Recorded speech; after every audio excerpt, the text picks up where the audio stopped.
द्वार पर खड़ा है।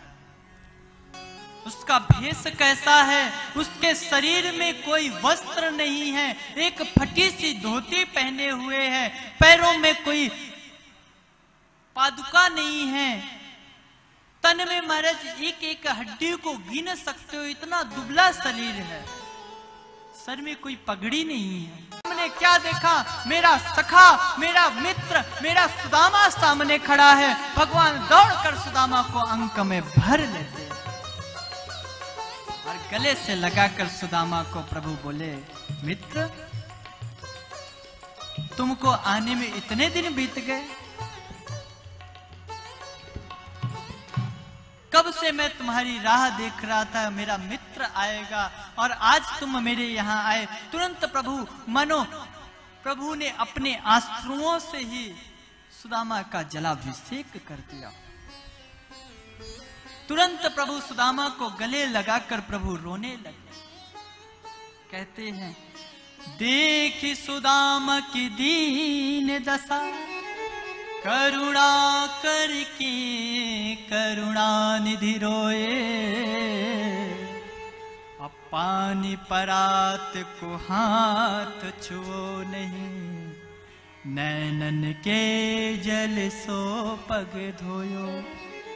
मेरे प्रभु सुदामा को लेकर आए और अपने सिंहासन में बिठाया, परात लेकर उनके चरणार बिंदों को धुलने लगे। उसी समय भगवान ने उनके चरणों को देखा, उन चरणों में इतने छाले पड़े हुए थे, चलते चलते उन पांव में फफोले पड़ गए थे और वह पांव के फफोले फूट गए थे और उन फफोलों में महाराज वह धूल कंकड़ भर गए थे।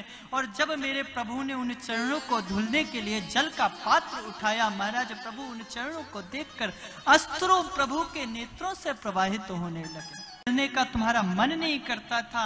सुदामा ने कहा, लाला तुमसे मिलने का मेरा मन तो हमेशा करता था, पर जब भी मिलने का मन करता था मैं अपने आंखों को बंद कर लेता था और कन्हैया मैं तुम्हारे दर्शन वहीं कर लेता था।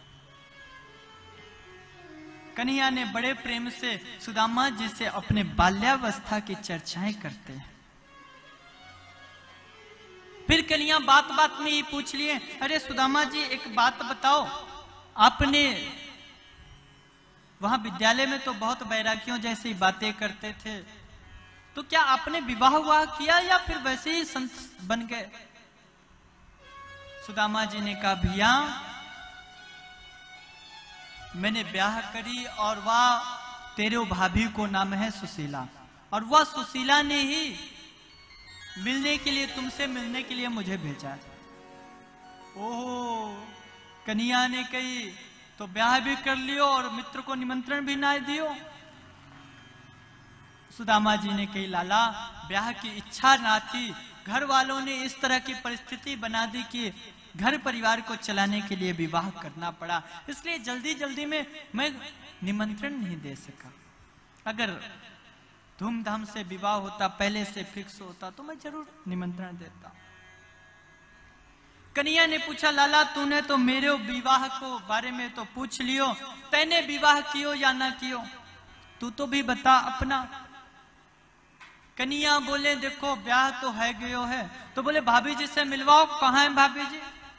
बोले देखो मिलना क्या है, मैं बुलाए दे रहा हूं सबकी सभा, आपसे आप खुद ही मिल लो भाभी जी लोगों से। तुरंत कन्हैया ने पूरे महल में जानकारी पहुंचा दी, बहुत बड़े सिद्ध संत आए हैं, सब लोग आओ आशीर्वाद लेने। सोई सब पत्नियां महाराज आ रही हैं।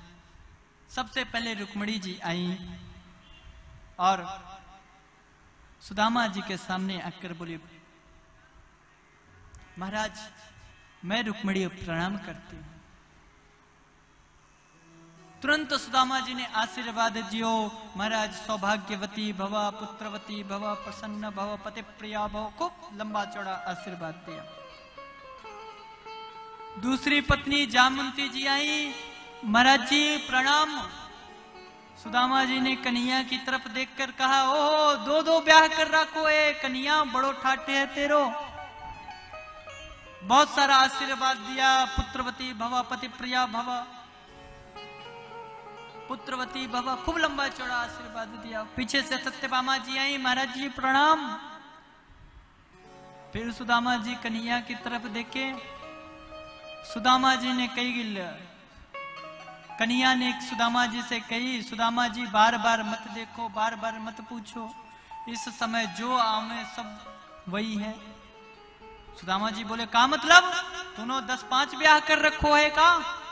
कन्हैया बोले, या तो बताने में मुंह को बड़ो शर्म लगे, अब जितनी है सब आपके सामने, आप खुद ही गिन लो। अब महाराज एक एक करके समस्त पत्नियां आने लगी, सब प्रणाम महाराज जी, प्रणाम। सुदामा जी आशीर्वाद देने लगे। आशीर्वाद देते देते संख्या 100 के पार हो गई। सुदामा जी ने देखा अभी लाइन खत्म होने का नाम ही नहीं ले रहे, सो धीरे धीरे सुदामा जी भी अपने आशीर्वाद को थोड़ा शॉर्टकट में कर दिया। संख्या 1000 के ऊपर हुई। अब महाराज सुदामा जी सीधे भव भव भव भव भव भव भव करके निपटाने लगे। संख्या 4000 के ऊपर हुई। अब आवाज ही गले से ना निकले, सीधे बस मुंडी हिलाते जा रहे हैं, हाथ हिलाते जा रहे हैं। संख्या लगभग 8000 के ऊपर हुई। अब सर भी दर्द, गर्दन भी दर्द करने लगे, मुंडी भी ना हिले, सिर्फ हाथ से आंख से देख रहे हैं, हाँ सबको करते जा रहे हैं।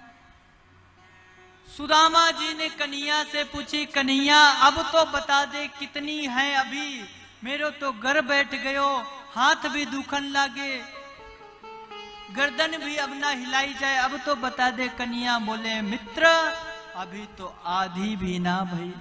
का मतलब? लाला अगर मैं इन सब को आशीर्वाद देतो रह गयो तो पूरा का पूरा दिन इसी में चला जाएगा। कन्हैया ने कही, मित्र अब तो तुमने घर में करा दिया झगड़ा। बोले कैसे? बोले अब आधों को आशीर्वाद मिला, आधों को आशीर्वाद मिला नहीं, तो वो सब झगड़ा ना करेंगे कि हमें आशीर्वाद नहीं दिलाए। सुदामा जी ने कही, लाला तो बात तो सही कह रहे हो, पर तू इन सब को है अर्धंग, ये सब है तेरी अर्धांगिनी, इसलिए तू मेरे पावन को छू ले, मैं तो को सारा आशीर्वाद दे देता हूं, सो सबको आशीर्वाद मिल जाएगा। मेरे कन्हैया ने ऐसा ही किया, सुदामा जी ने खूब सारा आशीर्वाद दिया।